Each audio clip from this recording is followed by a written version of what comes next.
మెదక్ జిల్లా రామాయంపేట మండల కేంద్రంలో తహసీల్దార్ కార్యాలయంలో సోమవారం రోజు ప్రజావాణి కార్యక్రమం జరిగింది.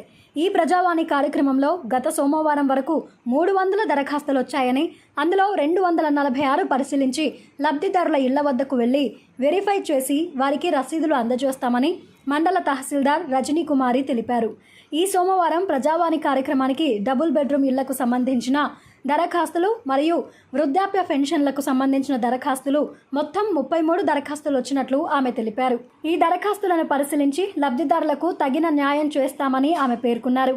అదేవిధంగా మండలంలోని వివిధ గ్రామాలకు చెందిన ప్రజలు ఈ ప్రజావాణి కార్యక్రమంలో డబుల్ బెడ్రూమ్ మరియు పెన్షన్లకు సంబంధించిన దరఖాస్తులను ప్రజావాణిలో అందజేయవచ్చని, ఈ అవకాశాన్ని ప్రజలు సద్వినియోగం చేసుకోవాలని ఆమె తెలియపరిచారు. ఈ కార్యక్రమంలో మండల సిబ్బంది, వివిధ శాఖల అధికారులు పాల్గొన్నారు.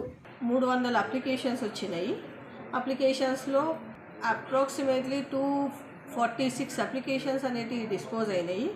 మళ్ళీ ఇప్పుడు కొత్తగా ఇవాళ జరిగిన ప్రజావాణి కార్యక్రమంలో 22 అప్లికేషన్స్ వచ్చినాయి. దాంట్లో మేజర్గా 2 BHK పెన్షన్స్ రిలేటెడ్ అప్లికేషన్స్ ఉన్నాయి. అవి కూడా యాజ్ పర్ రూల్ మేము వెరిఫై చేసేసి రిపోర్ట్ పిటిషనర్స్కి ఒక ఎండార్స్మెంట్ ఇస్తాము. అండ్ ప్రతి సోమవారము ఈ ప్రజావాణి కార్యక్రమం అనేది ఇలాగే కొనసాగుతుంది. కాబట్టి అప్లికేషన్స్ అంటే ఈ 2 BHK రిగార్డింగ్ పెన్షన్ రిగార్డింగ్ ఏవైనా కంప్లైంట్స్ ఉంటే ప్రజావాణి కార్యక్రమానికి వచ్చి సమస్య పరిష్కరించుకోవాల్సిందిగా తెలియజేయనైంది.